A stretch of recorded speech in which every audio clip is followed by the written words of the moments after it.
That's right. Today we've got a spooky release for you. Almost as scary as me cutting apart these two trucks, not knowing if they're gonna go back together. That's right. We've got our Halloween release right here. We've got the pumpkin on the front with the PFS, and on the back we've got P-Tang himself carving a pumpkin with the old Sawzall, baby. You're from Oklahoma and care about Oklahoma culture. These were designed by Eskimo Joes themselves. Makes them kind of fancy. Of course, just like last year's Halloween shirts, which coincidence I wore this one, okay? These are limited edition. Not these were, but these are too. That's what I'm trying to say. Once they are gone, they are gone. Man, those are sweet. Them colors make me want to go eat some candy corn. I'm just playing. Don't nobody like damn candy corn, okay? The only thing those are good for, slingshots. Ba-ting! Now also, we're gonna release a Thanksgiving shirt. We've never done a Thanksgiving shirt. They look something like this. And today's Monday. They're not actually gonna physically deliver them to us till tomorrow. So once we get those in, we'll be sending them right out to you guys. Finally did a shirt to honor the old Gobbler Day. How's that for a turkey call, huh? Pretty damn good. Pretty damn good. As always, we appreciate the constant support with the merchandise, guys. I hope y'all enjoy this video where things get a little buck nasty. Welcome back to puddins.fab.shop. Now here recently, we've seen what could happen if we actually stretched our budget out and wanted to build something a little higher end, a little nicer, and maybe spend a little more by quite a bit than what we usually do. Voila! We have a Model A, that build right here on the channel. But what if your budget's a little bit tighter? Well, if we're working with a tight budget, it's time to get this thing out of the shop.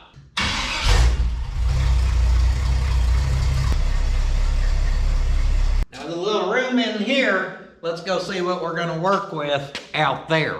Come on, Theodore. Follow me, friend. If you're working with budget in mind, then it may be time for you to look into some mini trucks. No, not them little farm truck things that people use, throw a bale of hay on the back mini truck. I mean some of these old school mini trucks. You go back to about 1980 and back, your old school Datsuns, Ford Couriers, Chevrolet Loves. They were doing some cool things. And this right here is the first mini truck that Toyota ever imported and sold here in the US. But a lot of people don't know about these little Toyota Stouts is they don't actually have horsepower, they have spider power. And generally speaking, your mini trucks are usually pretty affordable, guys. They've got some cool looks to them. They're usually pretty easy to fix up cheap. You can lower them, put a cool set of wheels, and these Stouts are a little more rare, okay? They're a little more hen's teeth. 4,000 of these were sold, I think, between like 64 to 1967. So you can't just find these floating around everywhere. And if you do find them, they're generally a little pricier. This one right here, Sir Mordecus from up north actually picked up for us. He bought it out of South Dakota. He found it on Facebook Marketplace. We got it for $1,200, and it did come with the title. It did not come with the drivetrain except for the 8-leg hanger danger right there. He worked on that web all damn night and then it got rained on. That spider right there, that spider won't hurt you. That'll eat all the other bugs around here, so don't worry about him. Now, I actually bought this truck close to probably 2.5 years ago, guys, and Sir Mordecus just brought it down this last year. The pictures were not very good. There were like 4 pictures maybe. I just knew what it was. I actually thought this bedside was caved in, so it must have been the way the picture was taken, maybe a shadow there. When Sir Mordecus got down here with it and I got to looking it over, I'm like, this is actually a pretty decent truck. The bed's in decent shape. It's unfortunate that they decided to try to primer over all that rust. Y'all know I like a good patina. You kind of picture where all the rust on that would be. And if it kind of looked like this, well, then this thing may just look like a spotted cow and we'll be naming it Betsy. The good news is Mama didn't raise no punk, and one day I'm going to show y'all how to get that primer off there, because all this used to be covered in primer as well. Got a little trick up these Bluetooth sleeves. Toyota Stout is a bucket list truck for me, guys. I seen one when I was 18 at Family Reunion in Arkansas. I parked my Datsun with it, took a picture with it, and I was like, one day I will get me one of them. With the marker lights on top of the fenders right there, they kind of remind me of early like 61 Chevrolets, how they had them up in the like hood top fender area. But the cabs on these Stouts, if you look at this thing, it almost looks like a miniature International. And you can try to convince me I'm wrong, but you ain't gonna accomplish it, because that thing definitely looks like a miniature International. So we got us a project here, fairly affordable, I would say, especially having the title on it. I'm not upset at the price. You can definitely get other mini trucks cheaper than this one though. The problem with this one is it don't have a drivetrain. Well, cue the old red Bandit that we picked up from Slick 50. Now we're not going to get into it too much, but this is a 92 Toyota 22 RE with a 5-speed. We got it running again, had to put a new tank, fuel pump. We did some little deleting off the motor. All of that's already on the channel, getting this platform running and driving. And now we're going to take 1 + 1 and make it 1. Little Pot County math for you. We're going to take old Whitey and cut it up. Then we're going to take its old chassis and kick its butt out the door. Then we're going to take the red black fender sled and cut it up. But we're going to keep its chassis, and then whoop, whoop. That's a little bit of welding. That's using a chainsaw doing a little bit of cutting. We may have to get out some JB Welding duct tape. We are going to desperately try how to figure out how to get these two together. And our little Toyota here, I think I got for 1,500 bucks, and then I've probably got another 200 to 300 in it so far. Once we get them together, we're going to put a set of wheels on it. We're going to tint some windows. We're hoping that I can pull it out of my butt and get it looking something like this.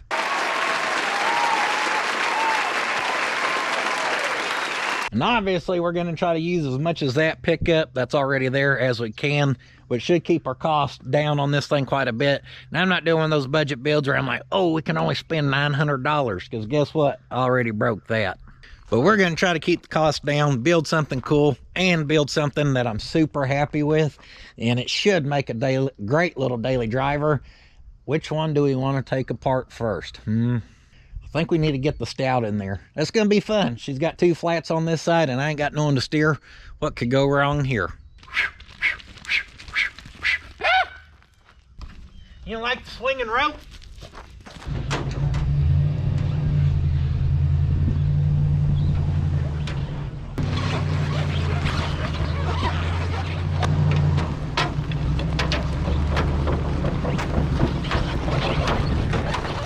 Bring her on back.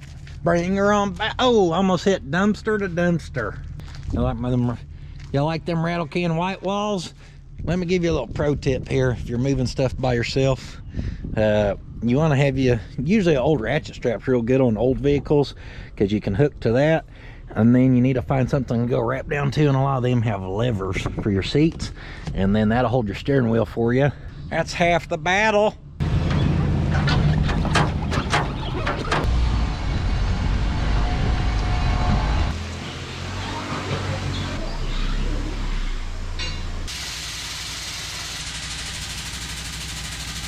I come in like a wrecking ball. Puddins.fab.shop's musical. Hey!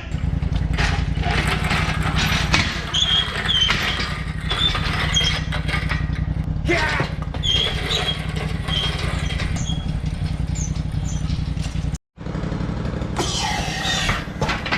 As far as moving old Roy's bed back, you could say things are going swell.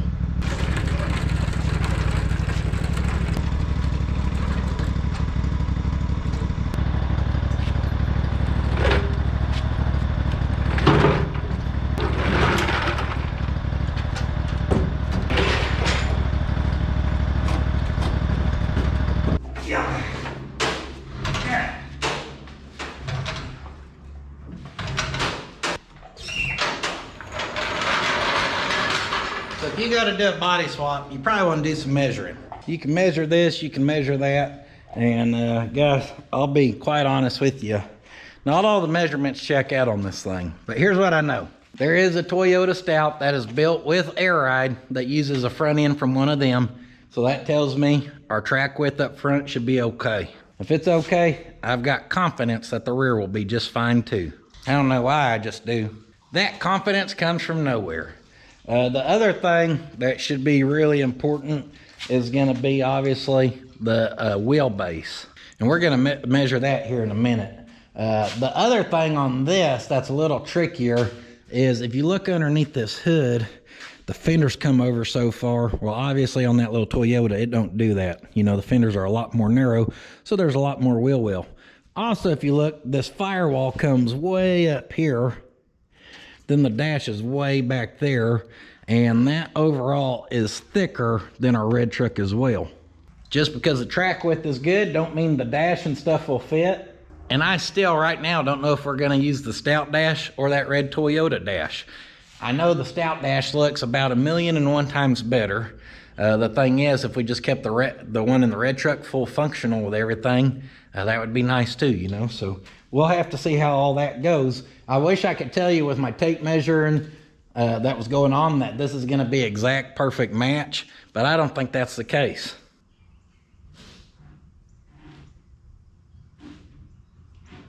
Straighten up our wheel. Eyeballed the front, got it as close as I could. Now I'm gonna center up my magnet here on that. And trust me, I know this is not gonna be 1,000% accurate. Then we can hook that there. If I come to the center right there, I'm seeing 104 and a half, maybe 9/16, 104.5. Now down here on the red, having to get a little creative, blue masking tape. I taped this a lip and then around a few times where that'll hold, where hopefully we can hold that there. And then when that's pulled, that actually gets her pretty close to center. Use our eagle eye, straighten that one up. I slapped a piece of blue tape on that down there where it can't pull off.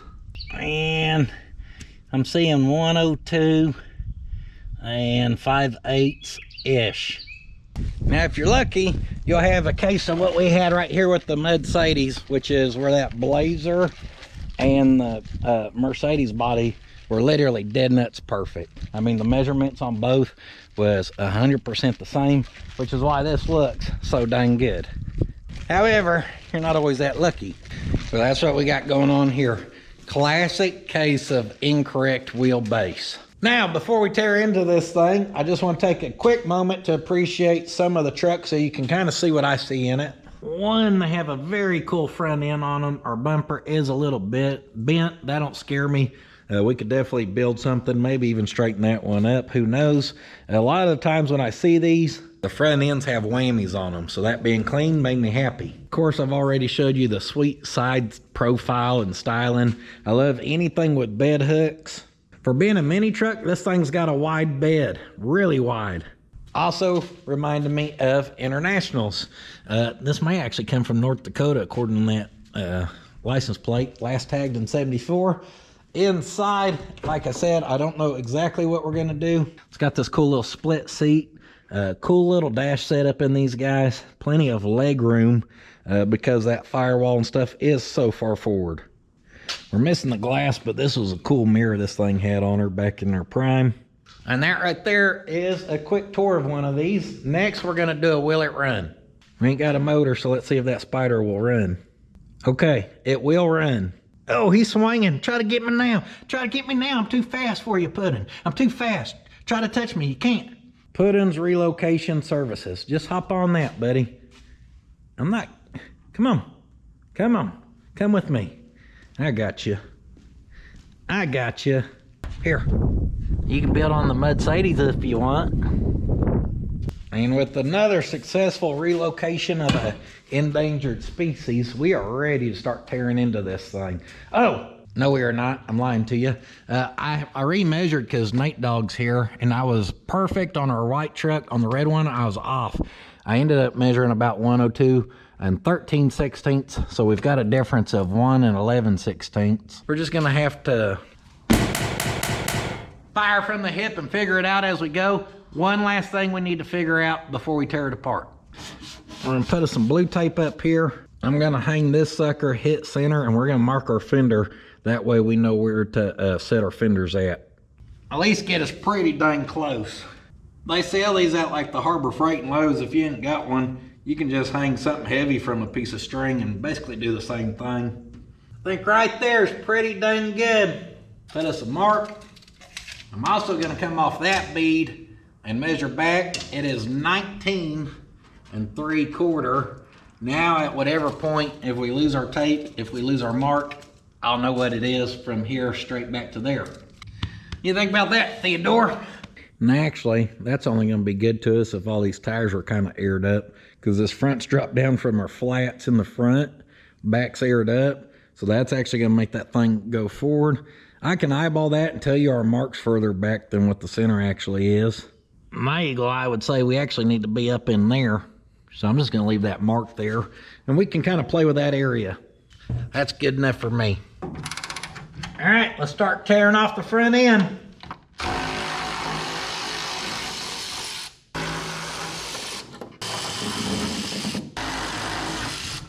Woo! We're gonna go to the casino and bet the house, because if we're that lucky already, it's gonna be a good day. The world's tiniest hood, folks. She's like a Volkswagen. The front, basically a trunk. It's where I like to keep my spare. The reason you got a trunk up front is actually because this was the first electric truck. That's why we have these really long jumper cables, because if you ever needed to jump because your batteries are dead, whoever is giving you a jump would just have to drive next to you. Now, I do not know for pulling these front ends where we should truly even begin. Looks like we got a mount right here in the center. It'd be nice for now if maybe we could just pull the front clip as a whole. Let's get that out the way before it falls on somebody. Whew, someone may need that bad girl. As far as all of our wiring and stuff goes, guys, we are not going to reuse the Stout. And I am not stout enough to yank that.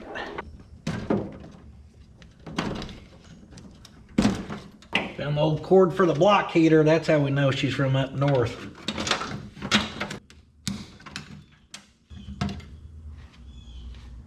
Boy, these things sure had a lot of wiring on them for being something so old. There ain't a lot of vehicles you pop a hood on and can find this much wiring running just everywhere. Woo!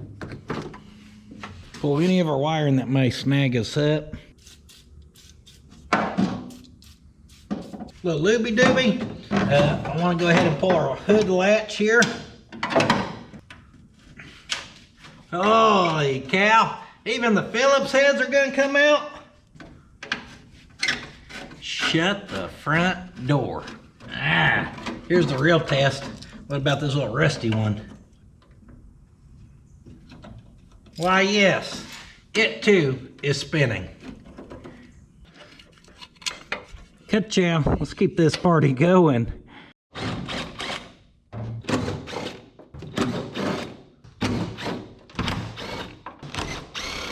Sheet metal screws, then at the front and back, actual bolts.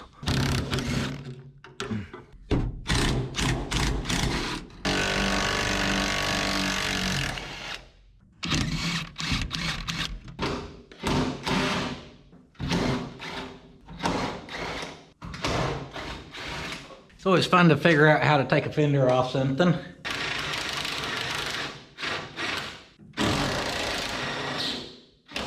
Both of them are spinning. It's supposed to be in a nut plate. I'll try to pry on it. Sometimes prying will break her loose.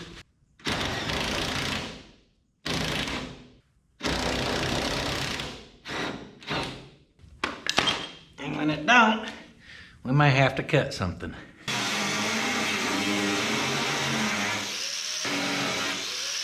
That's one way to do her. The back's free. This front's a mystery.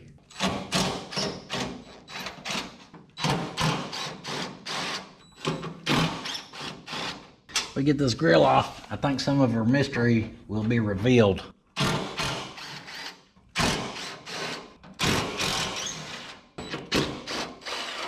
This one over here holds our grill, but also our bezel, it looks like.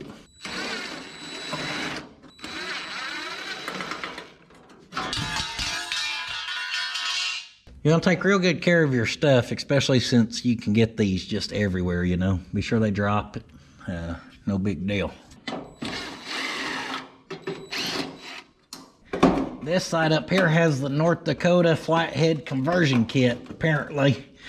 Mortsky probably put that in there. Hey-yo, got it all.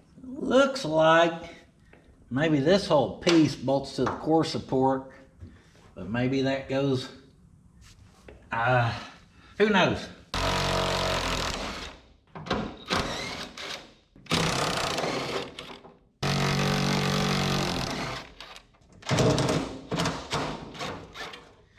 There's a butt ton of them little sheet metal screws down through there.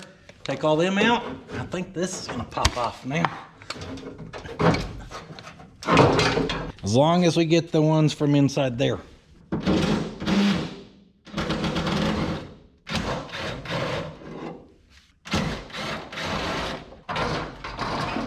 Got it. So I just realized as I'm taking this apart that this whole thing is the front of this fender. Your headlight bucket fits into your fender. That is wild.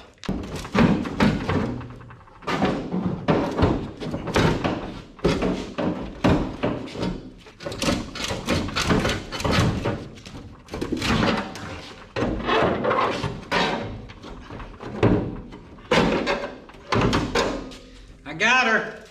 And something else I did not realize is these apparently, yeah, right there, they're scoops for fresh air. As you can see, then there's some ducting that goes underneath there. And then of course that would go up there on this side. It had pulled out. Look how tiny that little core support is. Just a cute little thing.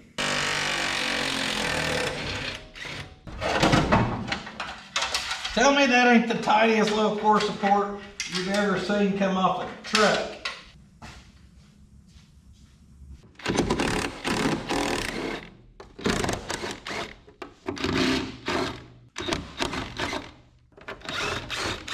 Ooh, curveball on this side. We've got a battery tray, a couple fresh turds, looks like. That's bolted up to our firewall.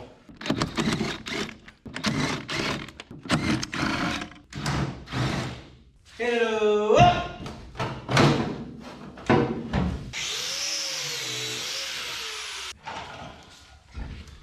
You guys want to use a cutoff wheel and cut right into your fuel line there. Also, we had heater hose of some sort. Whoop! Slash it. These fender wheels are actually in really, really good shape. No rot on them. Our little cowl vent before we take it off. I'm actually gonna give us some marks here for reference. I feel like these may come in helpful at some point. I guess probably no more helpful than the brackets being on there, but still. Better safe than sorry. All of our screws came out of the top, and then every single one on the bottom here stripped. Locking pliers don't care though. I got her. Now I know I said there ain't a lot of these things. They are rare. That don't mean they're necessarily valuable. Some are if you find a super nice one. That's very hard to do. But a lot of people swap these things, guys. There ain't a lot of people running factory stuff because it's extremely hard to get parts for. So if you see me cut something and you're like, oh, he should have saved that. Maybe, but more than likely, maybe someone need it. It ain't worth it to try to full disassemble this crap when you can just do this here.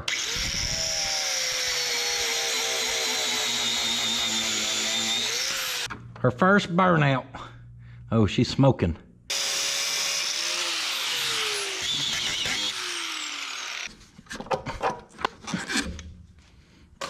Took them out of her way. All right. And then there's this. A lot of this unbolts. 2 bolts there, took the one lever off. That's gonna disconnect our shifter. And we can slice that there. We'll just leave it, honestly, don't matter. But how does all this disconnect from this? That's what I do not know. That clamp holds that, but that's just our shifter.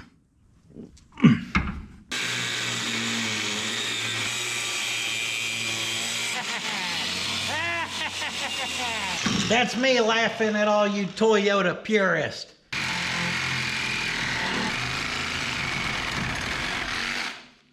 I don't think my cheapo blade's gonna get the job done. Dang it, I'm out of good ones too. Psych! And one good one. It was meant to be. Hello, can you go? Pretty happy with that for a front teardown. Let's keep this party going, huh? Whoa, Betsy. I've never seen underneath one of these, and son of a beefcake supreme, 1/4 inch thick, 5/16 thick with that surface rust. Look at that bracket, or the cab mount, and your bed mount. One big beefy son of a gun. What I'm seeing, I'm liking. I mean, for being up north, and being this old and foreign, she's in pretty good shape. What in the, who knows? That's a cool little piece right there. I'll spray these bed bolts down with some looby dooby. Get a little lubrication up in this situation. Do do do do do do do do do do do do. Ah! Cut that ground before it's too late. Nothing worse than going to pick up a bed and you missed a ground and it just snatches it right back out of your hand. See, our filler nut is not actually connected, but there is a bracket there, so if we unbolt those, I think we'll be good on the filler neck.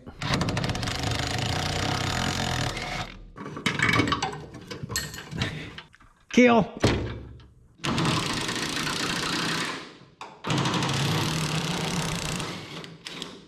Oh yeah, bring them out, bring them out.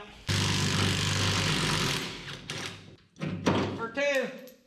Hey Ma, Puddin's actually working with the doors open. Ah.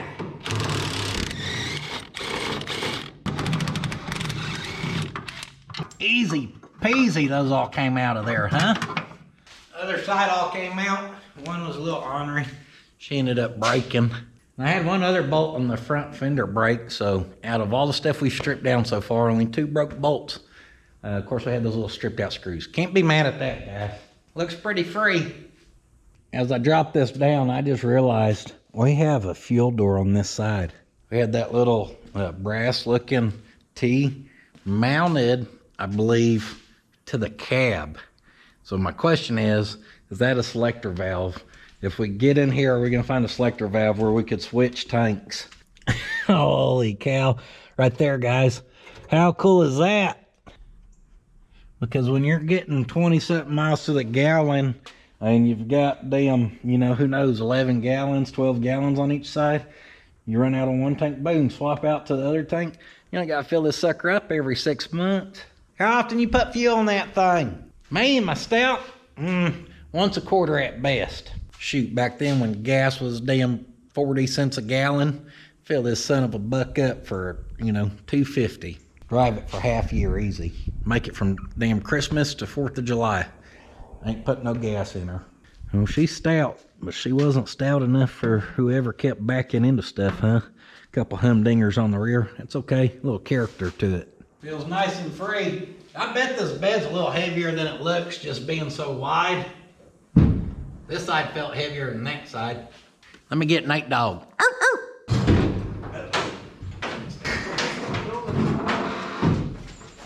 Oh, just learned something new about Toyota Stouts. Just like they use the front of a fender to mount a headlight bucket, apparently they actually use the bed to mount your gas tank. I've never seen that before. Well, that would have been nice to know before we had picked it up off there. That's all right.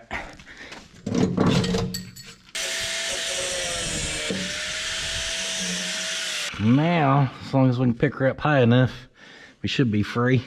Told y'all ain't nothing worse than when you go to pick up a bed and then something snags you.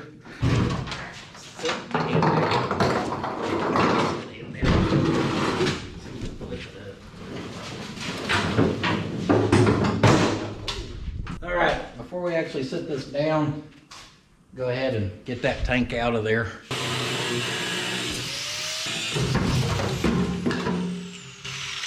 One way to do it.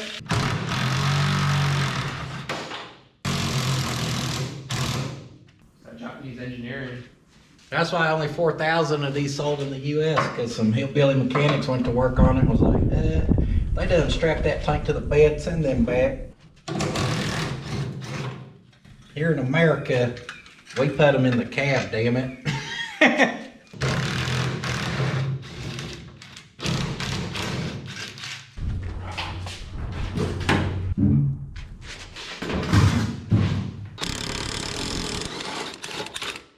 Got her.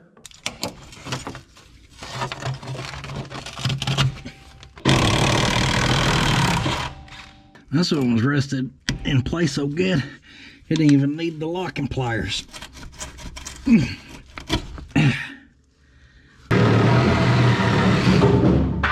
Next, we're going to build some new inner rockers, guys, and I'm tired of fabricating, so we're going to do her out of wood.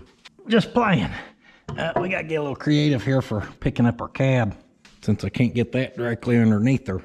I had a 10-foot tubey, old tubey 4. Hey yo, we're clearing.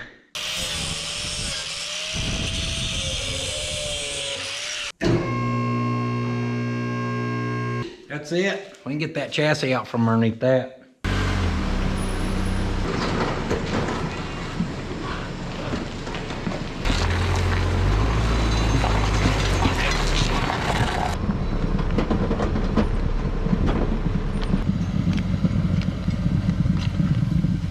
Well, that's one way to do that. Little Toyota on Toyota hate crime there, or what was that?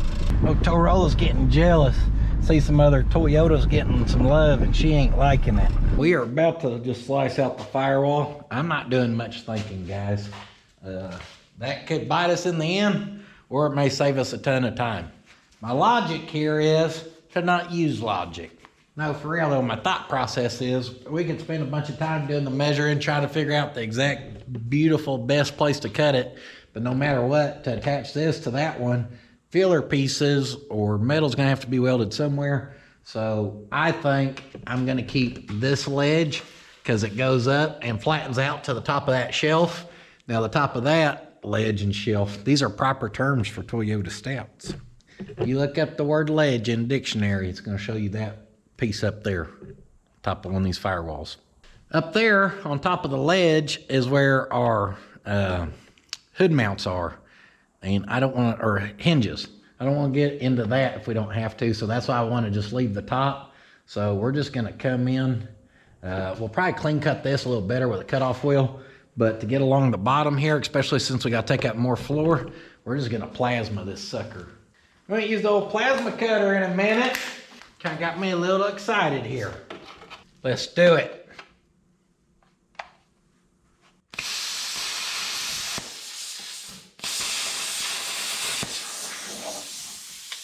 You know what? As much as I like to look cool and tough, let me slap this on.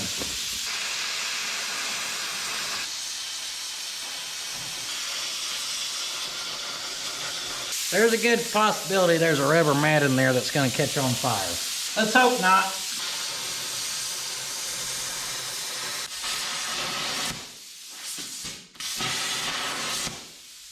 That area is getting wild. Y'all see that?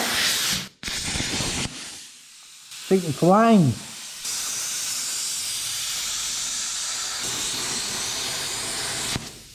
There's definitely something on fire in there. Something highly flammable is right behind that sheet metal. This thing looks like the Cheech and Chong damn love machine. She just rolling smoke, baby. Whew! That's bad. Yeah, that mat's on fire. Goodness, that's a lot.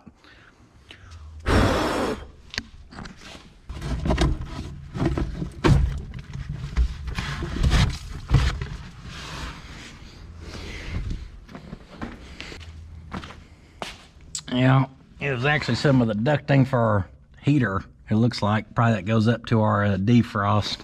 All right, before you start cutting yours, spend the time and pull her down and yank on that old mat. Maybe you'll save yourself a fire.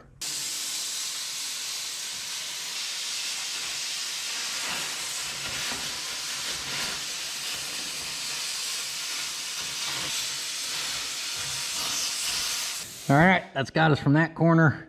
Yeah, she got a little away from me right there, huh? All the way across. Where this metal overlapped, I don't know what was in there that made that sucker flame up, but she flamed up good. Looked like being 4th of July. That gets us cut all the way across the bottom. So now I want to take the cutoff wheel, like I said, cut this a little cleaner down through here.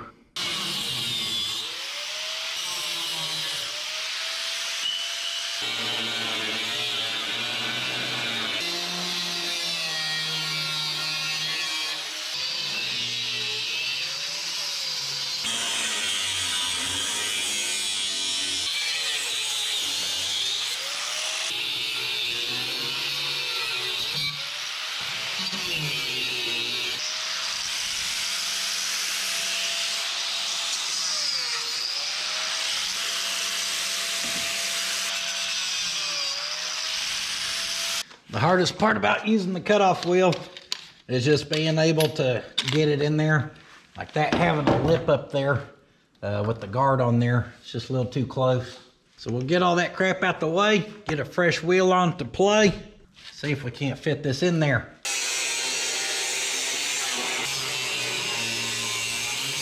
All right, well, that has us a perimeter done.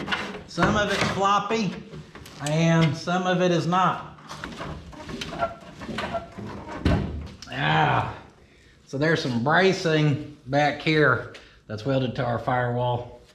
And then that bracing also goes up and support the other stuff. I speckled the camera with the grinder, so if y'all seeing spots, that's why. Maybe y'all can see that brace up in there that's going back and is attached somewhere around in this area.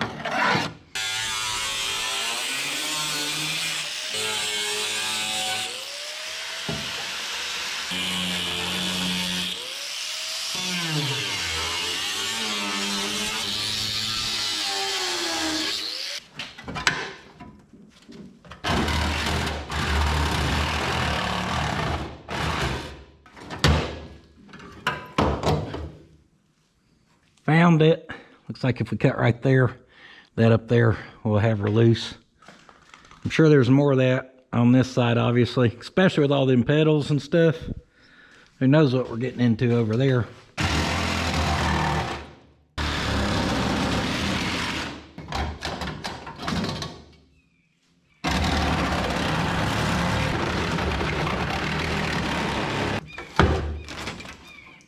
Here's part of it. Oh man. So much for having a good heater core. We slice right through it. Dang, I dang there. Lined up perfect with our little heater there.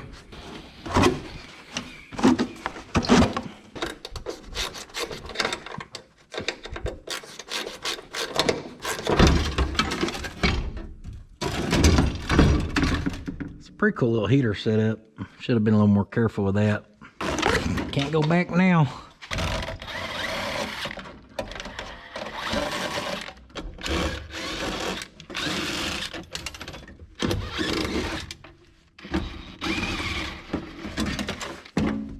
Well, let's got a lot of this side stripped down. Toyota body, number 1661443. So y'all can let me know what that means if you know what that means.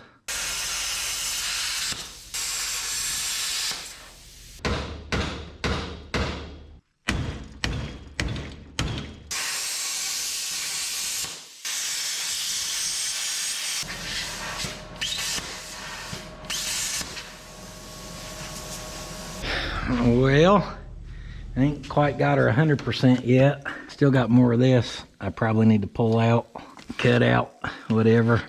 This plate up here, need to cut off it and kind of grind it out some. The only problem is I guarantee it's time to head to pick up hot rod. Yep, it's go time. Dang it. I was really hoping we'd have enough time today to get that all cut out, be able to pull out the seat and chop out the floor too. But with having to get her from school and parent-teacher conference, looks like this is about as far as we're going to make it. Good morning. We're going to continue on with stripping this puppy down.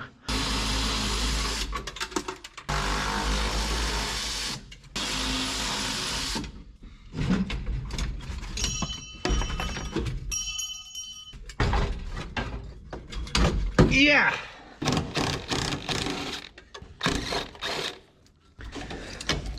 Strip it. Strip it all.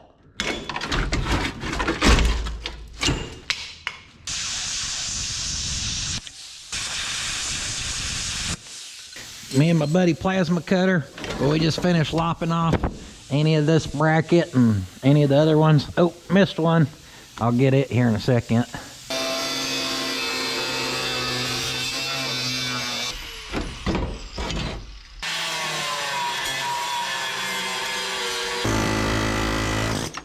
We're gonna leave this plate welded on here. We may need to tie to that, spot welded all over, but them little brackets that were hanging down, we'll get all that off there. Remove a couple bolts and that tunnel comes right out. That's pretty cool. Look, then it's got some little access plate right here too. That out of the way, now we're gonna add some cross bracing. We could have done that before we ever took a whole floor apart, you know, but let's not get ahead of ourselves there. About 58 3/4.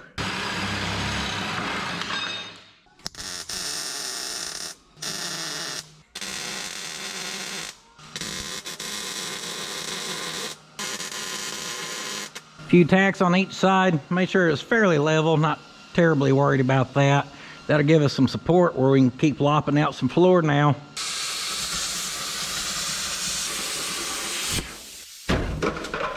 Karate chop! Whoop, whoop.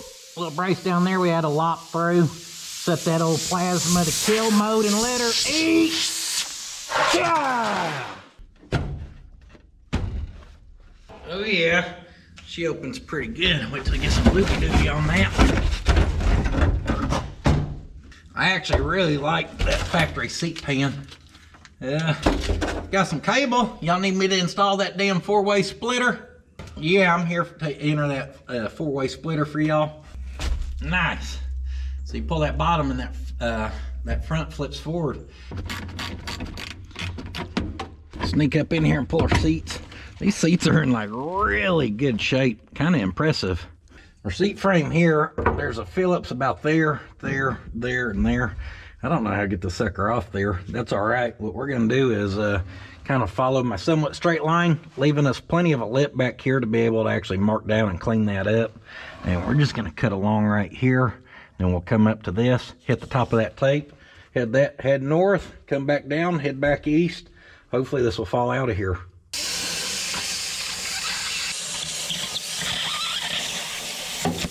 Don't worry, Shaky Hand McGee got it.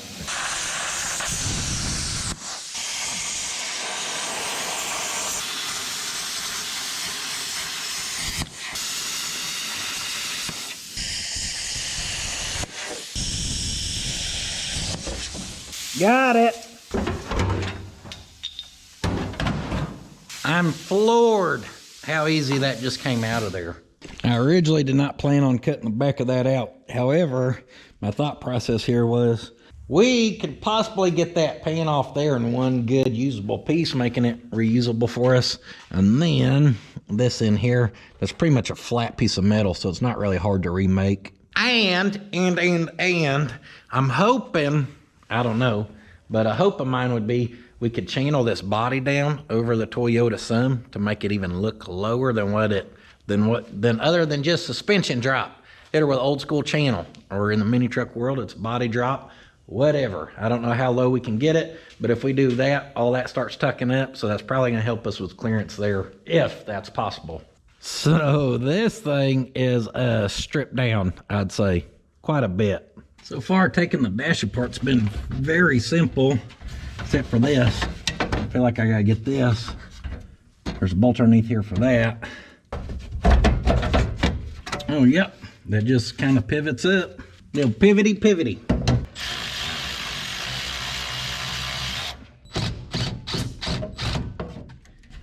And as we get them covers out, we can get the stuff like those screws that are actually holding the dash. That trim piece right there, well, it's got some little spring-loaded clips that pops right out. Then I was able to get to the rest of our screws. All of them came out somehow.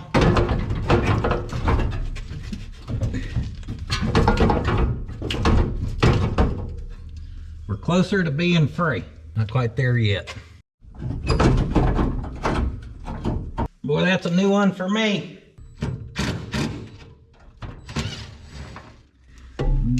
Defrost duct is welded to the dash. On this driver's side, it's got a hole right through it. and it's got a hole right through it, so the shaft of our windshield wiper motor can pass through to get out to our wipers. Our cow vent, I already took it out from the other side. Couple of screws underneath here, and we'll really have this thing stripped down. Boy, you didn't want to get going down the road and open that sucker up. You would have got a face full of fall right there. Just them leaves, baby. Oh yeah.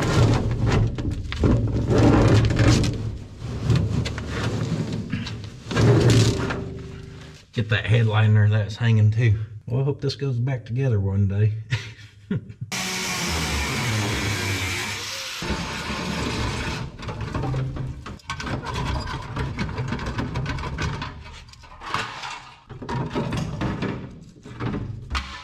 There she is. She is stripped, stripped, stripped. Y'all should have seen it the first time I blew it off, the crap that came out of there. I'm gonna go around and give this thing a sand blasting. Just kind of clean it up, clean up my mess. That's as far as we're taking this one. That's it.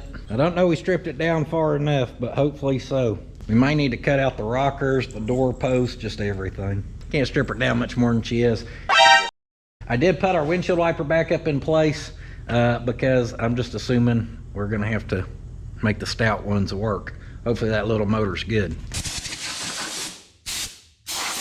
Lower it down towards our cart. Up next, I gotta figure out how to move this sucker. Well, that don't quite touch, does it?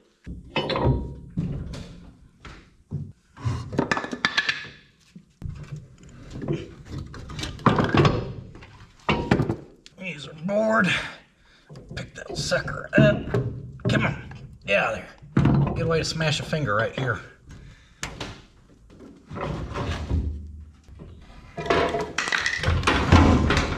Whoa, Betsy, don't do that on me.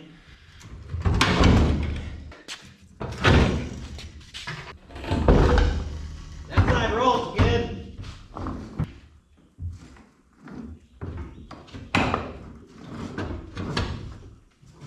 Woo! Woo! Look, Theo, I built you a new house. Look, come here. Look. Wow. It's a house made out of a Toyota Stout. You have one of the rarest dog houses ever made out of a mini truck, dude. You're high classing now. Well, now that we got one truck successfully rinked and ain't no good no more, let's see if we can't make that too. See if we can't tear into the number dose. See if we don't have to get a jump pack because someone left the key on. Dang it, dang it, dang it, dang it.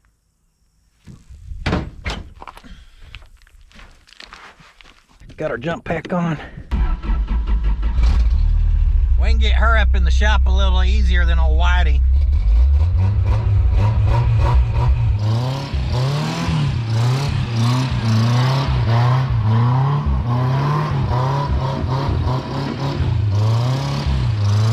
Had to make sure she was still gonna run good for us here.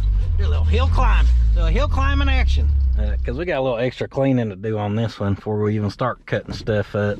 And don't get rid of my good Stylian cap there. Woo, look at that Toyota cap just a-shining. All this trash straight to the dumpster. Pistons, those have seen better days. Boy, I hope those didn't come out of this. Woo! Do I like wood? Yes, I do. Hold on. Hold on. That could be taken out of context. Dang, bungee cord jackpot. I don't trust them. They've been sitting in the sun. Woo! Ooh, do I like it smell good? Yes, I do. It's Old Faithful or Old Yeller or whatever that thing is that sprays in the sky. Yeah. Scoop the poop till she's pretty clean. Just open this. This nest is new, so we've got a critter in the toolbox here somewhere. Clean out all the trash, all of our tools I set over here to the side that we found. Woo! About to have her smelling like some apple cinnamon up in here. Boy, that smells a little better than what I've been smelling. Boy, that's a good angle view, or view for y'all, ain't it? It's like two of them candles, huh? Really get her smelling like damn Thanksgiving up in here. All right, I'm gonna keep scooping trash. Got most crap out of her. First things we're going to do is get her up on the lift in our tie rods here. I'm going to give them a soaking. After we put them drop spindles on, this tire is, she's facing out some, and so is this tire. Not good. I had a little business meeting. These had plenty of soak time. Hello, and welcome to Puddins Plumbing. Son of a biscuit. I just got stung on the lip. I was sitting here cranking this thing. I guess that dirt dauber come up out of there, maybe. I've never had a dirt dauber be aggressive and or sting. I just heard bzz, boom, felt it, never even synced them. Little sucker made me bleed. Heck yeah, I'm gonna get me some of them Kim Kardashian lips. Get these babies all puckered up. Let's see if there's anything for a bee sting. Sting relief wipe. We will gladly take some of that, because I ain't gonna lie, this sucker hurts. My whole left jaw right now is feeling kind of strange and funky. I've never been allergic to nothing that I know of. Be a hell of a day to find out I'm allergic to them next to my lips. First aid antiseptic, so it won't let you go poop. Ain't got no septic. And it's a topical analgesic. We ain't putting no analgesic on us. Just put analgesic all over my lips. How do you want to know what analgesic's made from? If you're going to treat yourself, you want to make sure to have nice, clean fingers. I hope that sucker comes back and sees his mud hut's gone. I guess to be fair, I've got so many dirt daubers over the years. I guess I deserve that one. Had one coming. I'm obviously trying to thread this where it tightens it up and pulls that sucker in. I'm gonna keep working at it. Keep spraying her down with looby dooby, guys. You get them old dirty threads that got dirt and stuff in them. Makes it a little tricky. Got the driver's side done. I'm not measuring, guys. I'm just kind of eyeballing it. With it on the left, I can get down like this and just kind of look up and see when we're pretty close. Luckily, this side's gone pretty good. No bear attacks, no snake bites, no bee stings or dirt daubers to the upper lip. It's unfortunate we'd get her matching this old thick boy right here. She's growing. Better watch your ass, Kim K. I'm coming for you. That dirt dauber tore me up. Now let's tear up this Toyota. You hear that, Toyota? I'm gonna take my anchor out on you.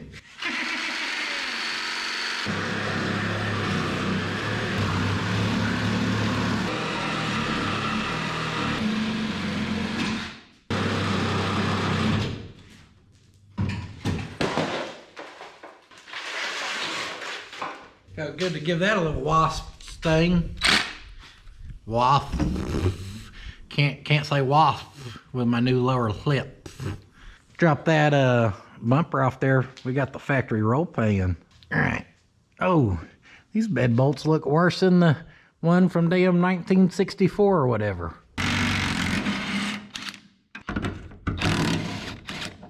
All of our bed bolts came out nice and easy, surprisingly. Not one of them fought me.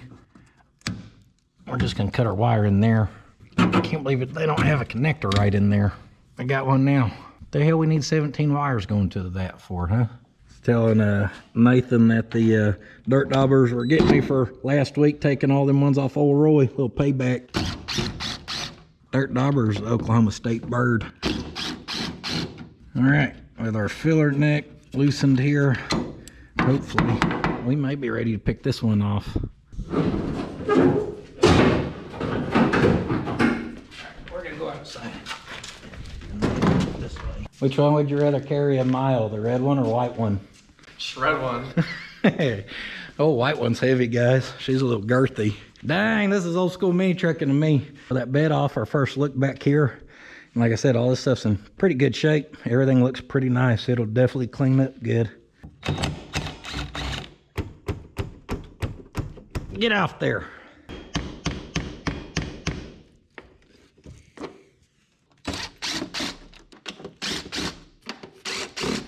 Kind of interesting, these little push clips on the end.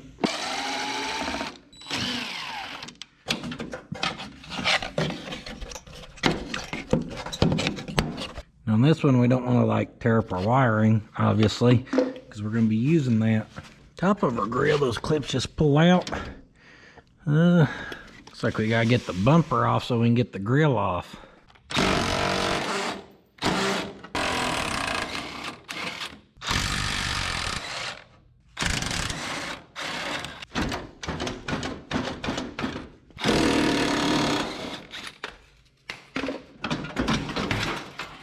We found that in the toolbox that will be going on the front of the white truck. All right, with enough shaking and wiggling, grill end bumper comes off.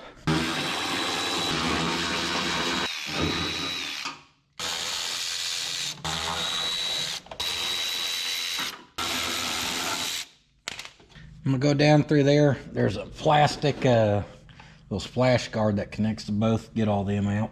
Looks like these were some repop fenders that were put on it at one point. Came with probably a thin layer of primer and just never got painted. All of this stuff's gonna strip fairly quick. Pull our pin for our stopper. 4 bolts. And we've got a door. Pull all 4 bolts on our seat. We'll get it out of here. I'd be okay with running this seat in the truck. I just don't think we're gonna have the room. The good news is if we keep finding a couple more honey holes of quarters here, I think we're gonna break even on the truck.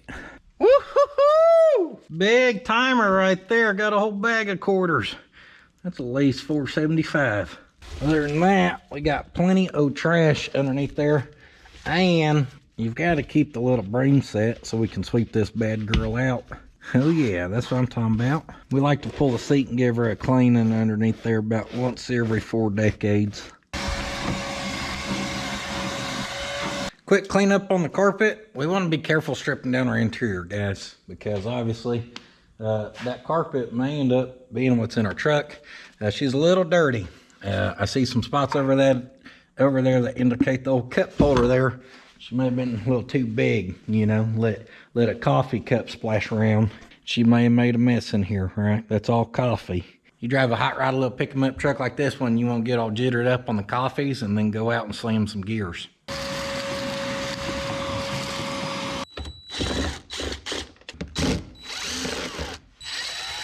We'll start doing what we got to do to try to get this carpet out of here, I guess. Our little covers, they pull off pretty easy here. Couple bolts for our seat belts. The little part of center console right there just pulls right off. Oh, I just ripped it. Dang it. It was pulling up out there and then I gave her one good one and rip. I got impatient and it got me yanking on it. 1, there's a tab that stuck up through there that we needed to work that around. And then 2, that just kind of pushes on some studs in there. So that had it. Right here's where it ripped and gave. I'm sure that could be made to look all right. So who knows, this factory carpet may not work. I like factory stuff because of that right there. All the padding and stuff that comes with it. A lot of vehicles are sealed up really good from the factory. The sound noise is reduced a lot from the factory. They know what they're doing to make it enjoyable to drive. Boy, this pickup would have looked sharp if it was actually that bright red like that floor is. Look at that. Every time we get making progress, I gotta go somewhere else. I gotta go pick up hot rod now. We're going on 1 week of Mama being sick, and like every 2 days it's something else on her. Something like starts going wrong. I had that crap last year. I was sick for like 10 days. It was hell. I'm starting to look at where are we going to want to cut this thing. We've kind of got 2 options here. One is we go inside here to here. The thing with that is, 1, we're going to have to get these brackets off here. Then 2, this side is rusted out. Now, if this side was not rusted out, that may be the option I go with.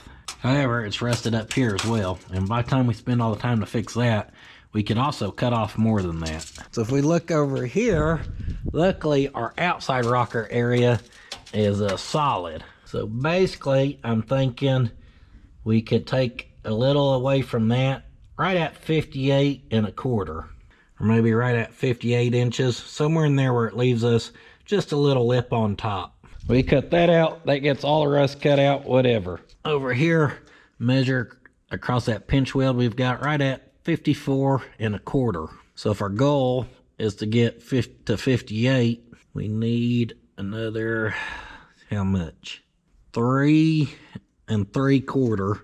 Then we need to divide that by 2 because we're gonna come out past that lip on each side, whatever that is.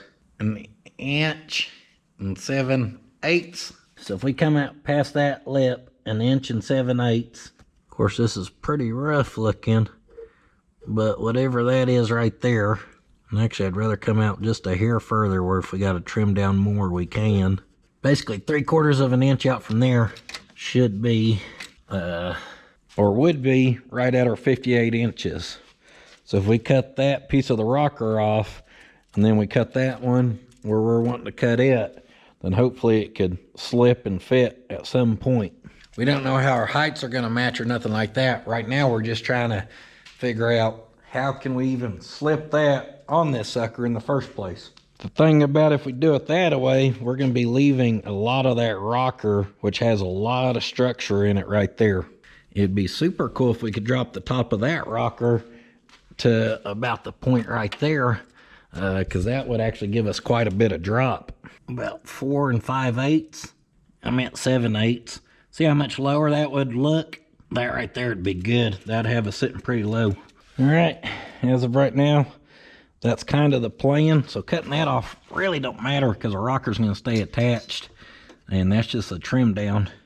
So I'm kind of eyeballing this, bringing us a line across here. We're gonna cut all this, cut it down here, around the corner to go straight up right there. I put our edge straight on one of our vents there, use the lines on it as a reference, drew it straight up, and then we're gonna go across there. Just because the way I kind of kicked that up, I'm hoping that's enough. Again, no real measuring going on here. That's because I could be here overthinking it all day, when as long as we get some cuts made and start fitting them up, we'll have to figure it out. So I'm following this along the bottom of these body lines.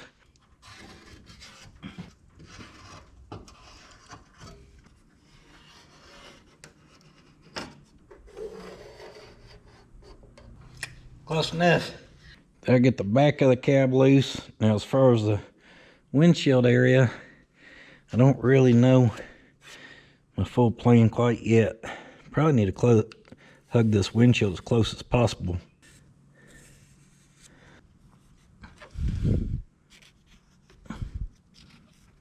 Maybe if we could cut through that.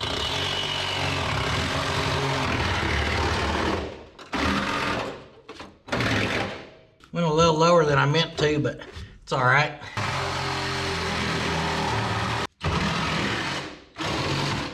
Did better on this side.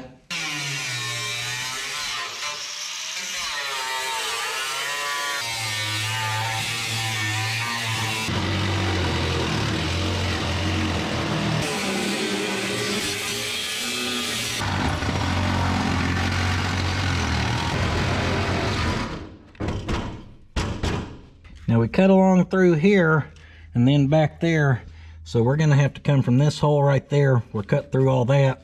We're gonna have to cut up, up, up, and cut all that out till right there for that corner to actually be loose.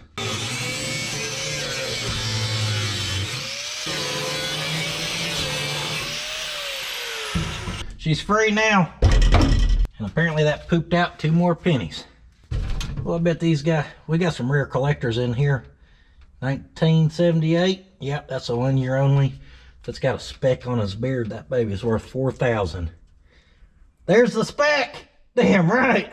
By the time we sell this penny, we're gonna pay for the whole build, make some money on this. I can quite confidently say we're not gonna use the radio.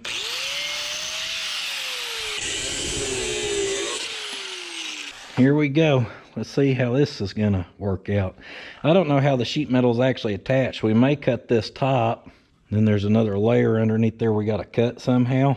Boy, I don't know. I know one way to find out.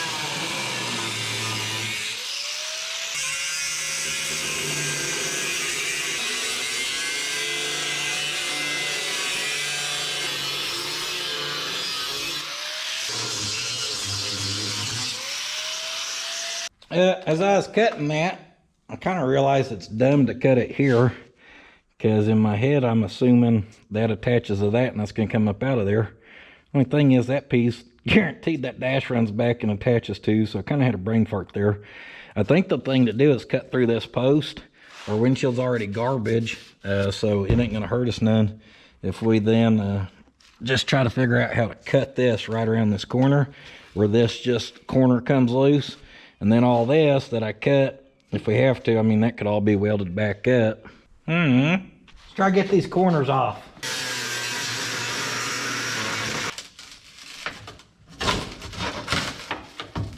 Oh, Sawzall, where are you?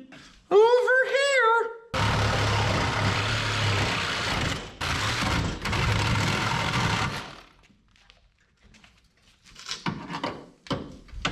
It is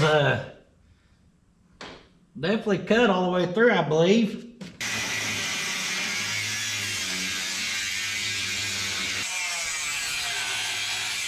Well, I realized there's 3 layers of sheet metal underneath there.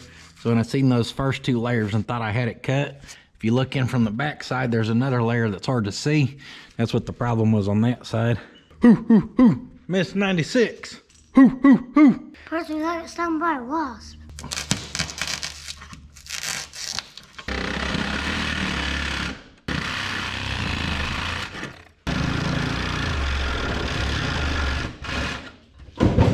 That should be it right there.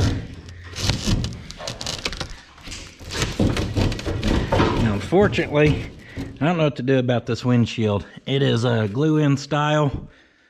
I definitely should not have cut that up there initially. I ground down a little bit. I'm gonna put some tack welds on there, or hopefully we don't rip that off.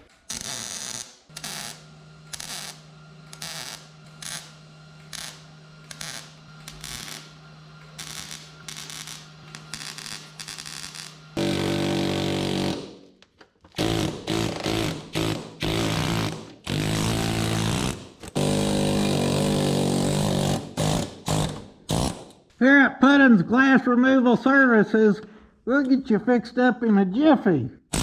Go! Careful! We don't want to break the windshield.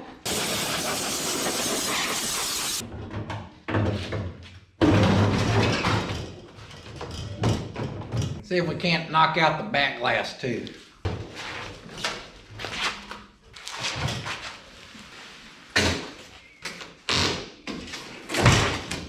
Borrow our cart here.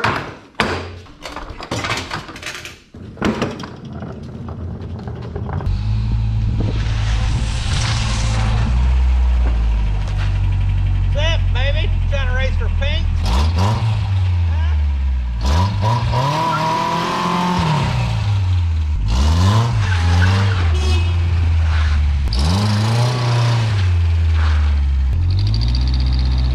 Oh, that's right. Y'all thought I was a wild man before. Well, now we're weight reduced. She's a race truck. Now I make something fast, either make it really powerful or not weigh nothing. We qualify as we don't weigh nothing.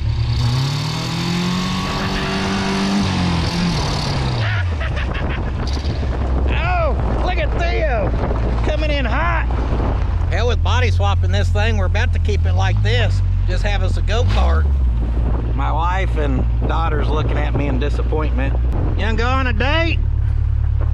You can enjoy the wind in your hair. Gotta be careful going this way. We don't want to fling rocks into anyone's cars.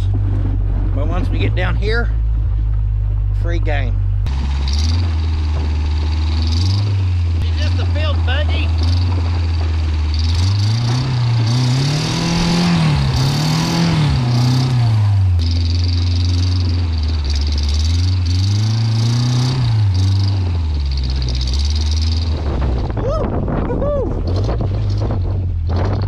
That's a blast. If we were to put a cage on that and just weld up that rear end just to rip around on and have fun, that would be fun. Oh man, out there cutting hay. I didn't mean to cut this early yet. I was gonna wait till this weekend before I went out there and did my hay again. How wild looking is that, guys?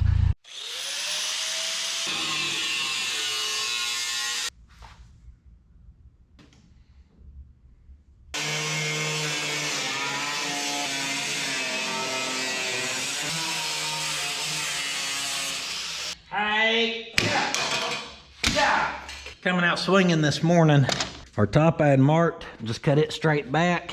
And then when I went down, maybe you could see I just stretched tape to give me a idea of where to put or cut our bottom line. I was wondering what was smelling like it was burning. I guess we had a little mouse house in here. I think that's all we're gonna cut off the red cap for now. Just that little bit of roof, a little bit of back, no big deal. Next up, we got to trim down old Whitey some more.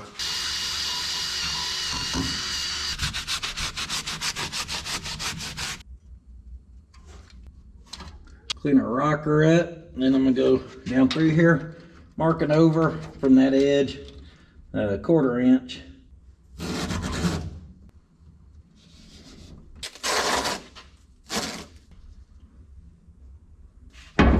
Then I'm gonna use some tape again. Get us marked out here. That marks out our top anyhow.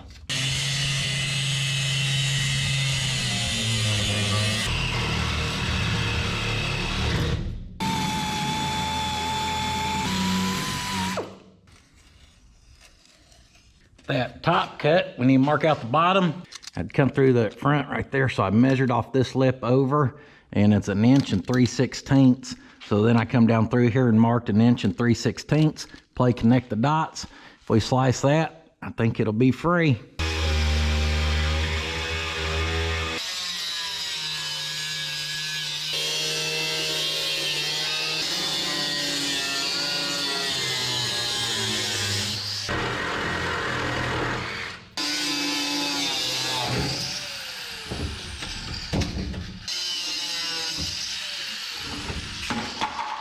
Y'all want to plant a garden? Because I think I just found us enough material to plant a garden. Well, that's one way to eliminate rust. Supports that would have been in the way. And a whole lot of structure out of the cab at the same time. Try to rehydrate. That way I got more tears to cry out these eyes. Got some debris in her. Even with my big old safety glasses on with side shields. Boy, I just can't win. Yesterday I got a lip makeover. Today I get new eyes. I'm gonna go flush my eye in the house. I got one of them flush kit thingies.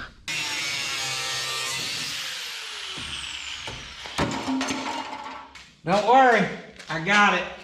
This is the puddins.fab.shop, no mess guarantee. Oh, I meant to say mess guarantee. Theo found him some new carpet he likes. If you bring her in here, we're guaranteed to make a mess. All right, we are getting closer to actually trying to slip this over this for the very first time. This is gonna get tricky now. The left one will probably be hitting, so I don't know we're gonna be able to use the left because the way the little, yeah, so we're gonna get creative there. Also guys, up to this point, we have not done a lot of measuring, all right? I basically measured the wheelbase, discovered it was off about 2 inches, and was like, yeah, we'll try it, just because I know the front end's fit underneath one before. That's about as far as we got. At the beginning of the video, we had marked center, but I actually said I liked it forward a little bit from there, about right there, over to that. Edge is, damn shaky Joe, hold on, about 24 5/8. Then that's gonna come past that just a little bit, about 1/4 inch probably, 3/16, 5/8 at our 3/16, so 24 13/16. Hold on, I'm confusing myself. Trying to figure out a good reference point for lining up this edge to the red cab. So that comes past at that, then we actually need to take away 13/16, or about 1/4 inch further forward this way. So we'll go 24 3/8. Now that's from the center of where our white fender needs to land, or the wheel needs to land in our white fender, which is the most important thing here. Try to get our wheel as straight as possible. About right there looks good. And then, if we go from the center, the 24 3/8 and back, and see where that lands back there, that's roughly where the back of that doorpost needs to try to land. And there's actually a little notch right here that was in that rocker that looks pretty dang close to me. Yep, so right in here, give or take a little bit, we're kind of roughing it here. That's where the back of that doorpost needs to be. So we may be having to notch out some of this sucker. Having to get a little creative here. So I figured if we had a board going across the back here, we could just put that on the lift post and swing them out of the way. So what I've done is mark center between these right here. I want the top of the board about there. So 1/2 of 3 1/2, which is what that is 1 inch and 3/4 down here. Drilled us a pilot hole. And already drilled us some holes through here. So we're going to take this one, put it exactly in center there, put it in our center hole here. Hope that holds enough into the sheet metal. Then we'll level it up where we want it and put screws through the sheet metal into the board from the inside. And it'll work or it won't. Hey Ma, Puddin's using sheetrock screws to put wood on the back of his cab. He's a damn genius. The way we're gonna level this up is getting this to match. Now, this may not be exactly perfect because wood is not perfect, but that right there is pretty dang close.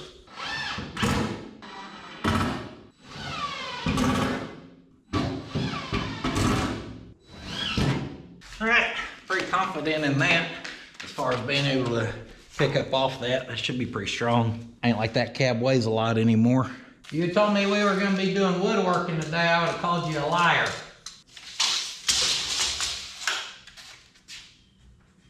Got an idea.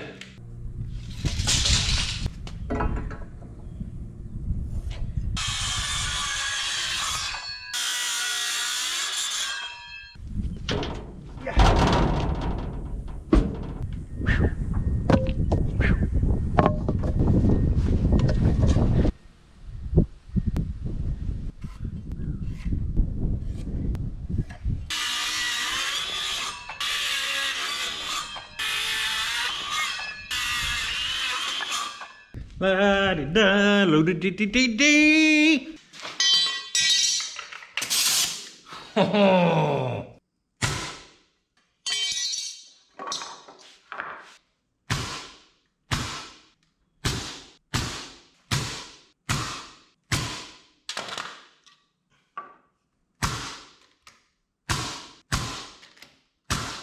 All right, there, we've got something that hopefully is gonna sit right where we need it, which is right on there. Our 2x4 is strong when it's turned upright like that. I got to looking and I'm like, well, we really need to stay clear of all this stuff because that may need trimmed on, or we almost get something fitting and then however we hang it's in the way. Well, I remember there's these pretty heavy duty brackets right here, and I'm thinking we can just hang something off of this up to here, and that is pretty out of the way. You ain't gonna believe this, but check this out. I had 2 pieces of chain that were the exact same length. I'm thinking they were probably from when we had the chassis of the Model A strapped to the rafters. And these things are pretty well perfect length here. Like it was meant to be or something.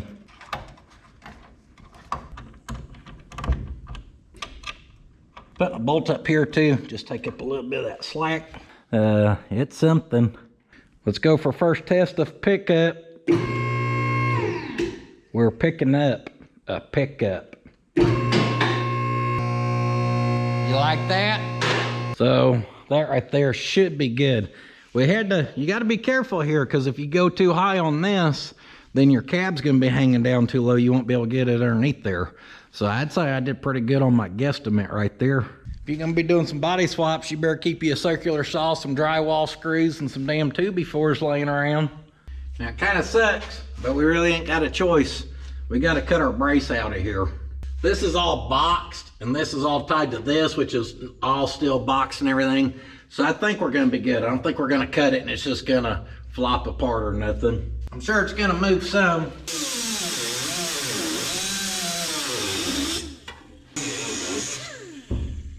Something just dumped. I didn't like that. Probably one of the chains moving a little bit.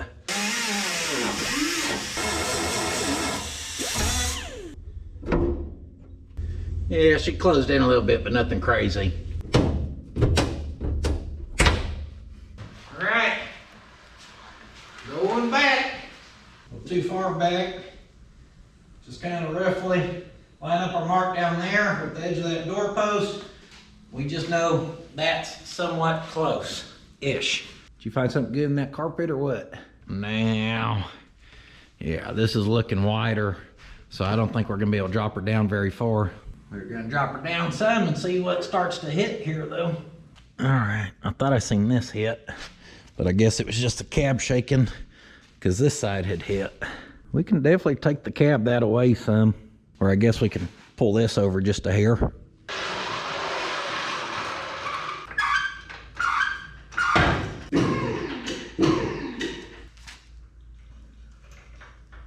It's definitely centered up a little better right there.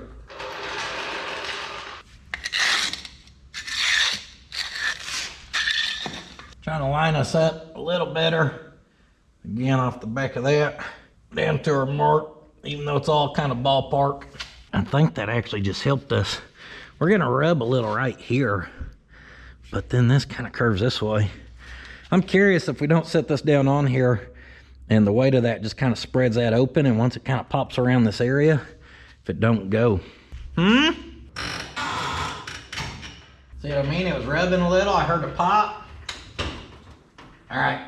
I say we probably made it to them nubs down there or something. What do we make it to?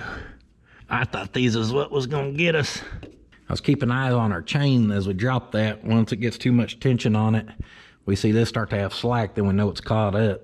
I really don't want to cut into the stout anymore, so I kind of put us a mark here, because up here, it's actually quite a bit over this way. So if we could cut us across straight there, come down, we'll figure out how to mark her straight somewhere down through here, and then we'll drop down straight. Basically, notch a corner out of this. I think we'll pick up the clearance we need, Clarence. Now here's the beautiful part of taking the time and hanging that the way we did. Now by the push of a button, that's up out of our way, we're ready to work again. If we were trying to use straps off the bottom and this and that, guys, it could become an absolute mess. It's doable, all right? It's definitely doable to do this even without a lift. I know you're thinking, well, that's easy to say as you got one. Guys, I think I've proven enough using chairs and rollers and crap over the years. It can be done. But if you have a lift, be smart about it. Use it to its full advantage.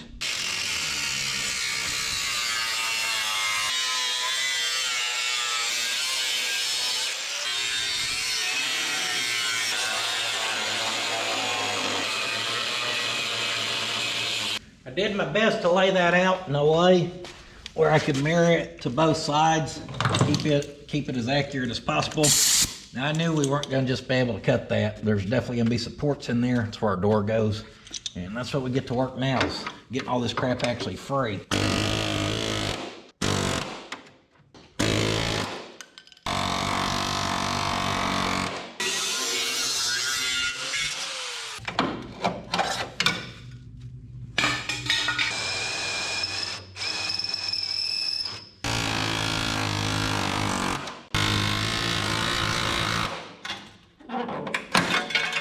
Now obviously our bracing there is sticking out pretty much in the same areas of what that sheet metal was. So unfortunately, we gotta cut our bracing too. And yeah, it's a lot of strength in that little area right there where we're eliminating right now.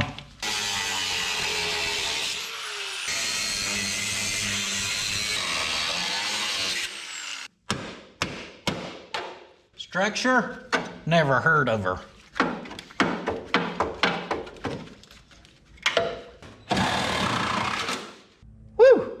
Now, if you're worried about structure and strength, don't be too worried about that right now, because we're still just trying to see what's going to fit. We may have some more hacking to do.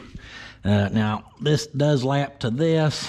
That comes over and is boxed to that, which is all on that. So there's still a lot of strength right there, guys. So I'm not terribly worried, but I'm about to be, because I don't think we're going to get this down where I want it without that hitting up here. I mean, I can already tell you that, and that ain't gonna play happy together. The shit show continues. We were already rubbing at this point last time. Oh, I must have hit something. So up next, it looks like this, which is just a flat piece of metal, ain't no big deal. I think we may benefit by just cutting it out of our way too. Just cut it straight down, if we end up figuring this out, obviously we can just weld another piece off of this up and tie it to this. So let's pick this back up, and we're going to cut off this piece of sheet metal. Oh, except actually we're going to come in from the back side, because I can tell that this overlaps further this way. We're going to cut it along here. That way we're not cutting through this and cutting that off, because that'll lose a lot of strength.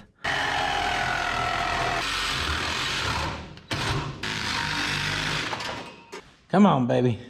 Drop down there for me. All right, well, she dropped down there. Furthest it's been so far, not looking good. I was hoping our door would go below all that, even giving us the appearance of sitting lower. I was hoping that cab could go down like an additional 4 inches, but all this already has us. The problem with getting rid of this is that's where our hood has to hinge. Our cow does sit pretty flat. We can rework some crap if we end up having to. What are we hitting on now? All right, I see up in here we're hitting, because as this goes down lower, that drops in further. Also, this area is sitting on our dash along with the windshield wiper motor. Well, we're in a situation now. About to just weld it and run it. Hell with it. Door still opens good. Well, we've got a mess on our hands here, folks. Guys, I think we're about to have our big all or nothing moment here. We're going for it. Just from what I can tell, we need to come down here on this, and it slims towards the top. So we basically need to take it from this edge down to here. We're gonna have to taper that some, kind of like this tapers. And what that could drop down with that stuff out of there, I think we're about to cut this sucker right along there. We need to mark how far we want to come out, which we'll probably do, say, right at the back of this bracket, somewhere in there. We're gonna just try right now going up to that little edge right there, cut that sucker all the way across. Of course, doing the same thing over there. I'm a little nervous right now. I knew when we got down to this point it was going to get a little finicky. So here's my eyeball plan. I followed this line up right here. We're going to cut, and then right here turn towards the back. We'll go back there. Once we make it back there, we're going to run up. When we run up, I'm putting us a piece of tape underneath here, that 3/4 inch. We're going to cut at the bottom of that. We're going to hope that little bit of sheet metal in there in that gasket of that windshield helps hold everything together. Because much other than that, it's going to be holding on with a prayer.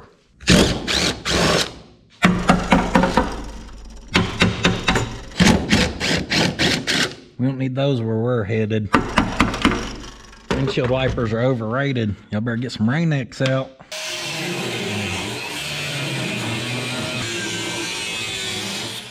Just follow along that right there. Inside here, I can cut her. And we're going to do the rest cutting outside of that thing. So if we cut all the way through and she collapses, we ain't in there.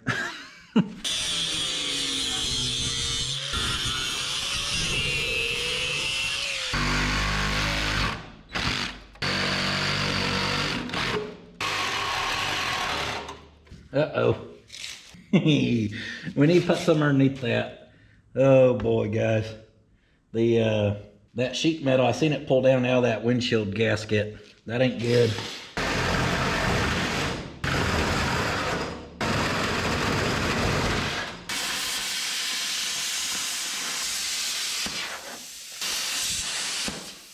Take a little weight off that.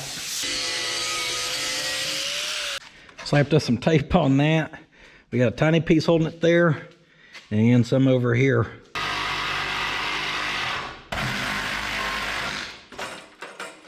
Woo! Full-blown panic mode. Some of y'all were probably thinking that I really knew this was gonna work, and I told y'all we were just gonna fire from the hip. We ain't got no more bullets to shoot after this, guys. That's about as far down as we can go. Now, as far as cutting down our cab, I know I said I was gonna taper it, but where I'd cut it down here, I just come straight, left that pinch there, cut the brackets out. That one there will hammer. Or we won't.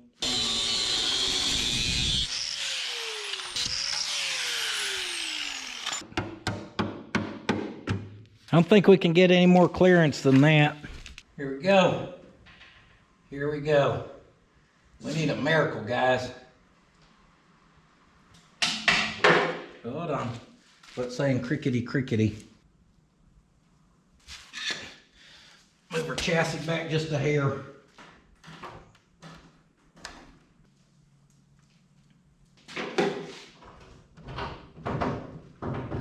Definitely got us down lower.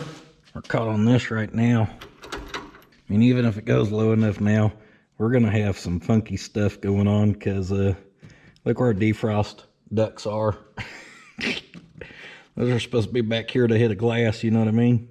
Not this glass. We're hitting at the back now, so the back of our cab's actually held up. Oh, and it's actually really close to dropping down in there. Looks like we're held up on that one piece of metal. Like if we would cut it, and then we put a little notch right there where that wraps could sit down in there, it'd probably keep channeling down. Now that is looking kind of promising. Emphasis on the kinda. Let's grab a fender and just make sure my ballpark is in the ballpark. Well, the fender's got too much crap on the front. That front end's gonna have to be trimmed up too. We'll just keep winging it and dinging it. It's got us this far.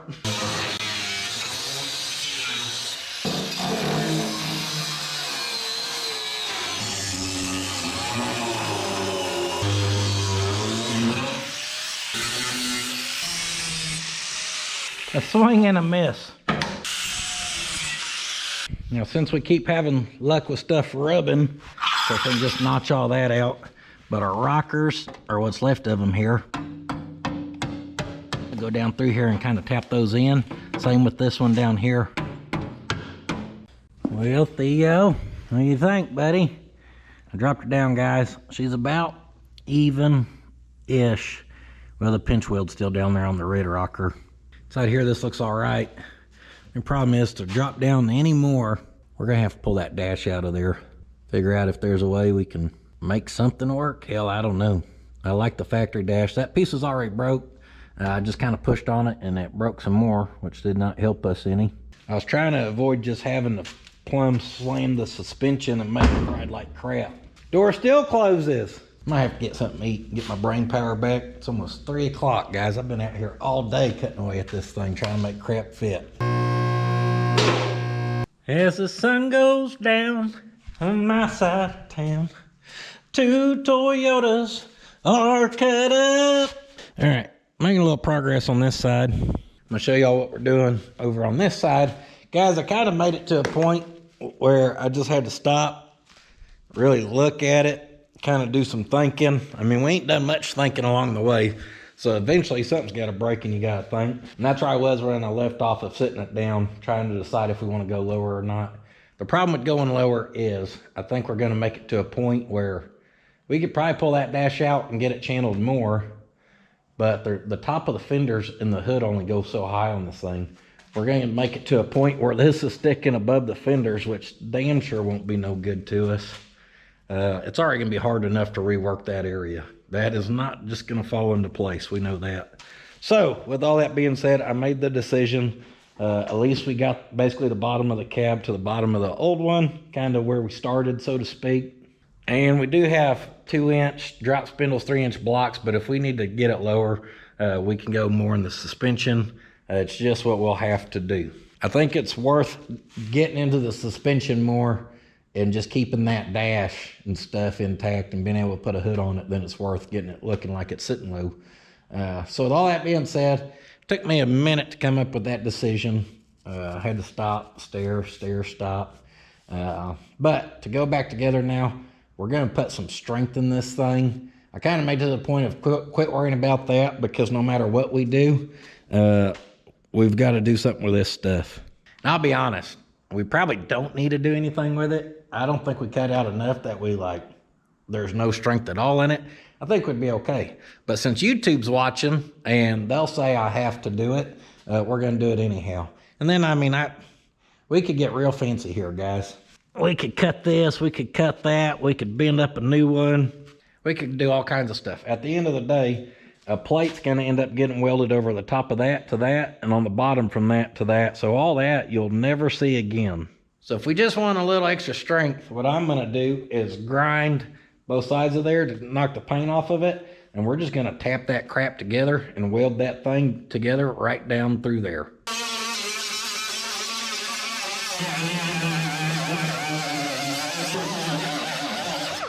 Ground down, we're gonna tap that down, tap that up.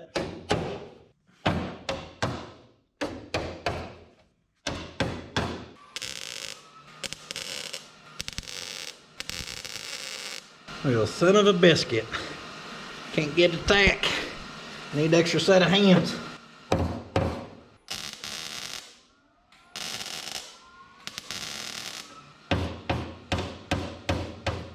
Don't do that.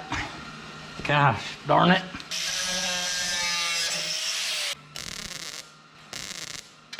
There we go, much better.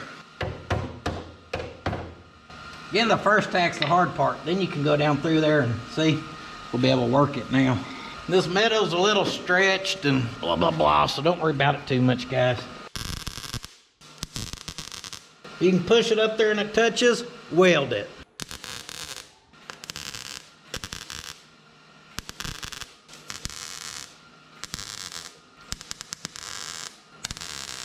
Now this is very thin sheet metal.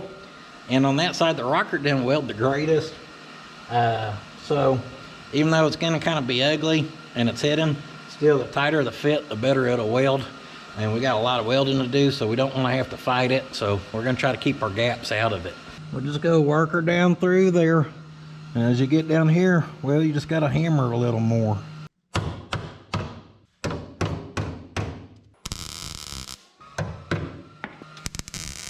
And you could build a filler plate if you wanted.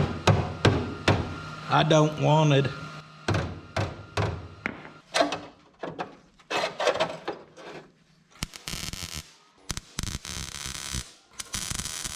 Down here towards the end, we just keep hammering.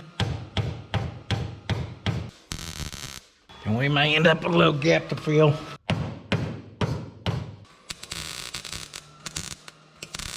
All right, there we go. She'll weld.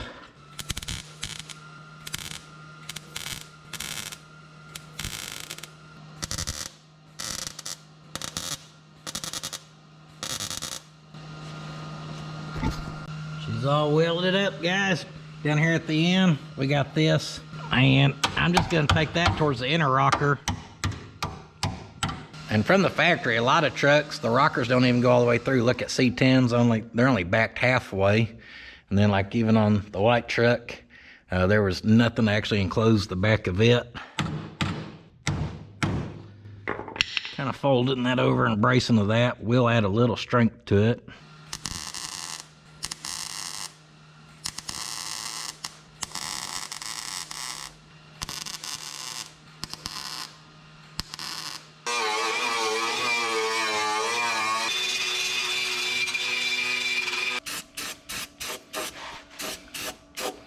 Quick wire wheel, and I just found some Krylon paint plus primer in the cabinet. So like I said, none of this will ever be seen. That does add some strength back into her, whether you like it or not. Now up front, we're gonna stay pretty caveman, but it just makes sense. It's strong, it's quick, it's easy. I gotta put some paint on the back of this, or y'all will say that this 1/8 inch thick metal is gonna rust away somehow in like a month or two. God dang, give it a year or two, you'll be cutting that thing apart when it rusts out. 4 inch wide, 1/8 inch thick. I just kind of measured from over there towards there, and 4 inches seemed like a good number. I went around with the wire wheel and a little sander and cleaned up all this for the most part where we should be welding. Dang, we had cut straighter on that other side.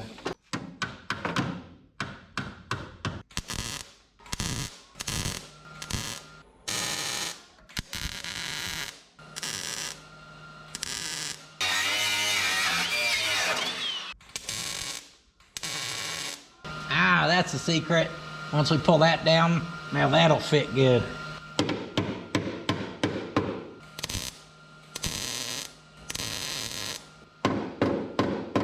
Driver's side did fit better. I didn't have to do any hammering over there. Towards the bottom there, that fit great. Just right there, I'd curved over when I cut a little. It's all right. Enough this will work with the sun back there, but we're gonna try it.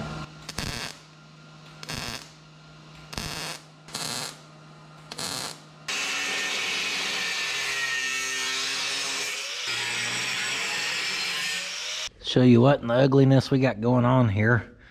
Just kind of hopped around and welded that up. We could full weld it. I don't really think that's necessary. With that being shaped straight back and then bent over, then that triangulating, that's going to be super strong, guys. Now up here, we have 3 layers of sheet metal right there.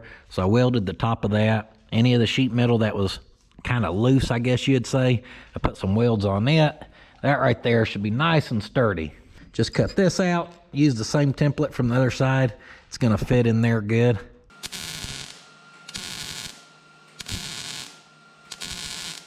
Got that cranked up, a little gap in there. Stitch welding, and this is fine, guys. Oh, he's just tacky. Yeah, it'll be all right. That's the least of this truck's worries. So that gets us happy up there. So down here, I know that's a crazy shape, but the goal here is to not overthink it. Just cut something that can butt up in there and kind of hammer into place. Something about like that. Whoop. Whip that up out of metal, and then if we hold it in place, we know from there to there it needs to be bent in some.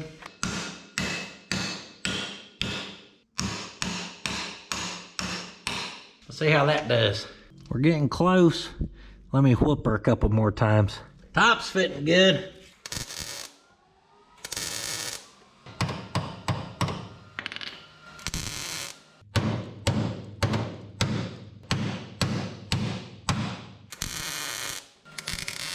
There may be a little gap there, but tying that thick stuff to that inner brace is gonna make that super strong.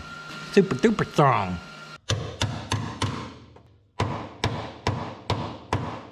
Did y'all see that? Like a Christmas present, I just folded that corner over on itself. Now those edges, I'm just gonna weld them up. There's really not a reason to put a filler piece in there.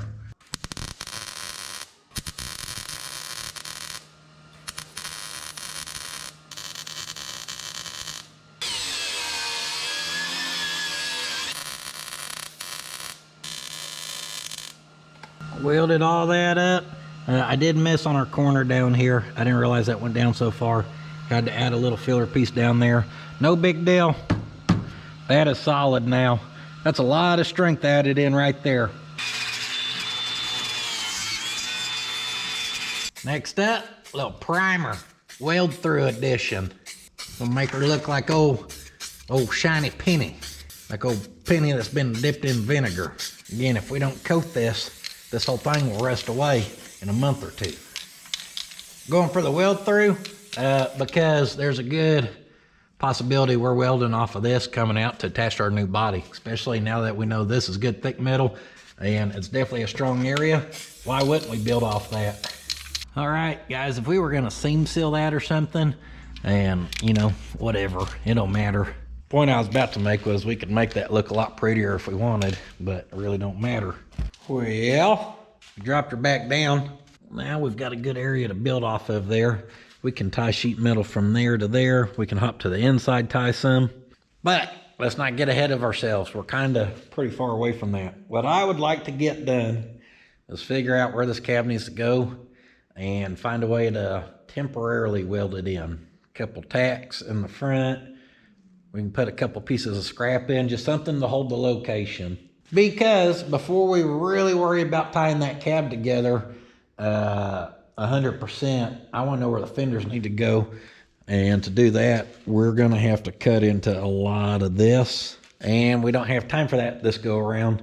But what we do got to do is factor for that, for our, what do you call it? For where to put the cab. So what I did here was I swung the arm out of our lift and I hung that string over it until I found center, which was about right in there. And I put a mark on there. Then, because this is fairly straight, I brought our speed square over here and I lined it up with our mark out there, and then where it kind of lined up pretty good, I put us a mark up there. And actually I need to redo that. It's actually right there. Basically the bottom of that hole should be the center of our wheel.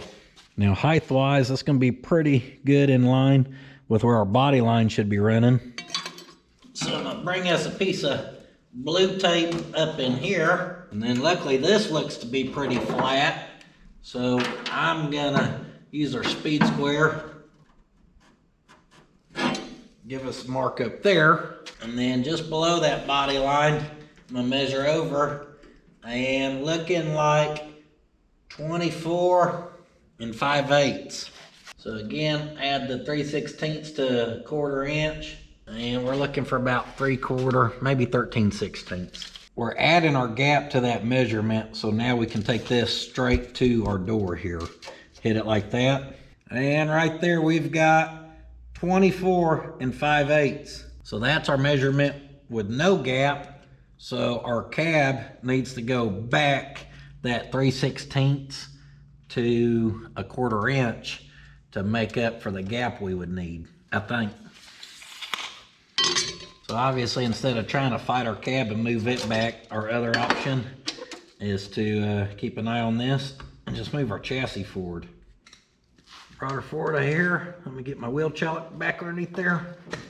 We should be pretty dang close right there. Sitting right at, I mean, my square is right between the 3/4 and the 13/16. So that should be good for that fender. But that don't mean that side's matching, and that's what's hard. We could be out of square too. So we gotta keep that gap happy. Then we gotta check our side to side and make sure it's not at an angle. So here's what I wanna do is, see this edge here? I'm gonna give us a mark right there. And you gotta look down this way. But now as I go to do whatever, if this gets off, if this ain't lined up, then we know we're off this way.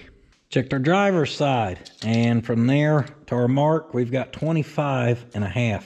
It's roughly 3/4 past where we want to be. I also measured off of there to that square, and you get 14 5/8. If you come to this side, you get 13 7/8. Again, giving you the 3/4 of an inch. So we almost could possibly check our side to side, and then if that's happy, maybe try to tack this and then pivot that forward on that side. I don't know. I'm probably just gonna pick that up over there and try to drag it this way here. Give me a reference mark where I know if I'm moving forward or not. Oh, we moved forward that time. Too far forward. Woo, actually we're close. About 24 11/16. You gotta move it off the back one. Too far. All right. Our front to back on each side is within a 1/16. Now I'm checking our side to side. Just going off the edge of the dash there to that line down there. Just a hair past 3 1/2. And we're off about 1/8 inch.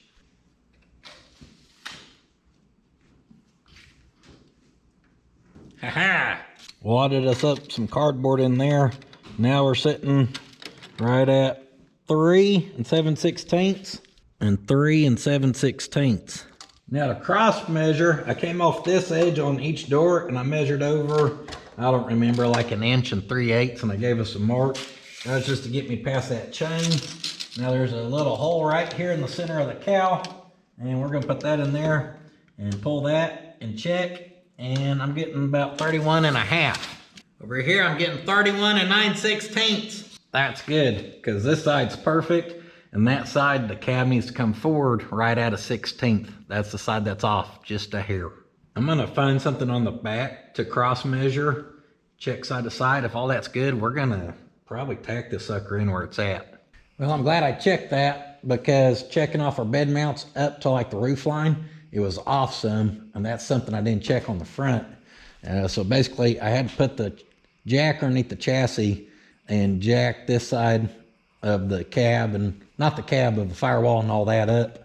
Guys, that's probably my concrete. This concrete is not the greatest. It's not level by any means. There's a lot of little divots and stuff in it. But With all that being said, so after I did that, I measured off of this edge here up to that and got those sides matching, both 6 and 5/16.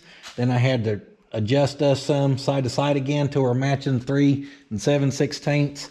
And then I had to bump that side forward just a hair. This side's still off just a hair. But everything is definitely good enough where we could tack in this side right here. And that lip right there that we welded up, all those layers of sheet metal, it matches up really close to where we cut right there. So I'm just gonna get some weld on that.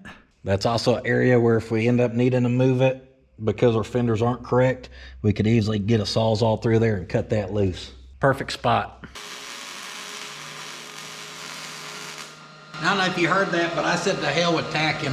I put a good little 3/4 inch to 1 inch weld on that. Bump this side forward just that 1/16. It's looking good. I know it's not looking good. I'd hammered that edge over so it ain't as close. Well, it's a 1.5 gaps, but I'm gonna weld it because I don't want to bang on that. I don't want to lose our spot.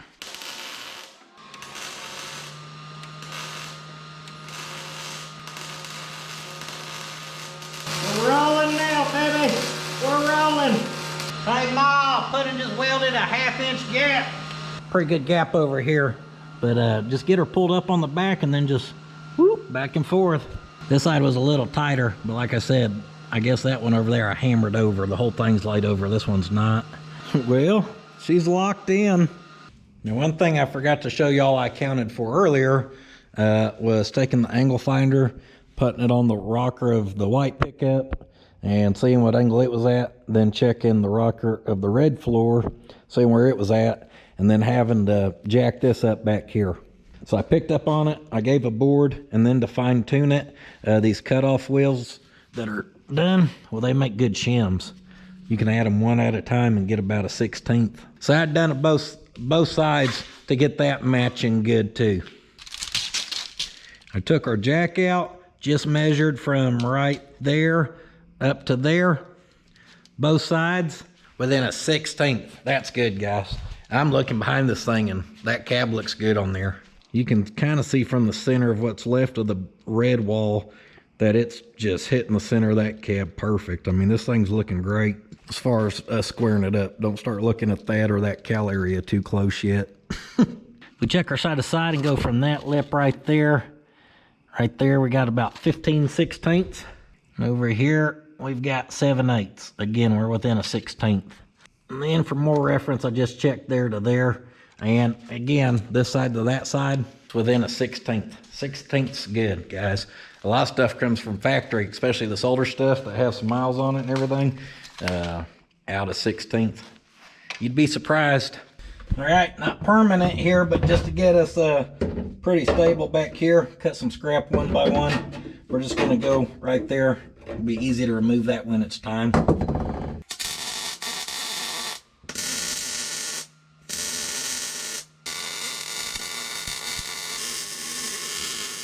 Just like those ones up there, I burned them in pretty deep because I hope not to be doing this again. Welded in that other side too. Hitting. Still closes, but it's hitting. We want to get some type of weld down here too. Let me show you why. Let's jack up on that sucker a little bit. Just enough. It's better. There it is. Way better. There's just enough give in that stuff, guys. Jacking up on it, supporting that door more. So now we probably just want to look at throwing something off like here to here somehow. That's a nice thick pinch weld. I just cut down a piece of cardboard till it kind of fit, and then made some adjustments with my metal. It fits pretty good. Some of that still has red paint behind it. That should be good enough right there.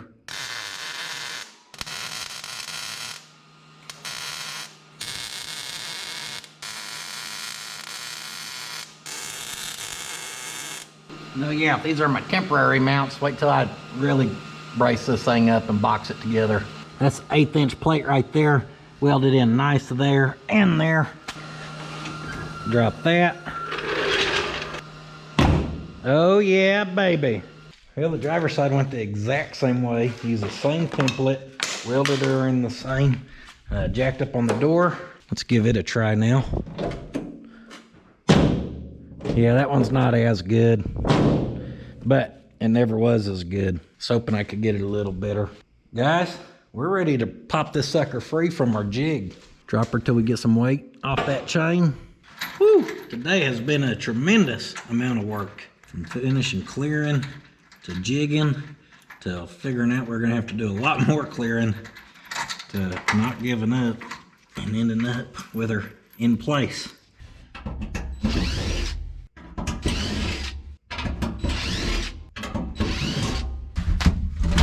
Get my seat ready there, because by golly, it may not be much. It may only be a damn, I don't even know, a third of a truck. But by golly, I am about to drive a Toyota Stout like I've always wanted to since I was a 17 or 18-year-old young man and seen one for the first time. And I am about to drive mine for the very first time.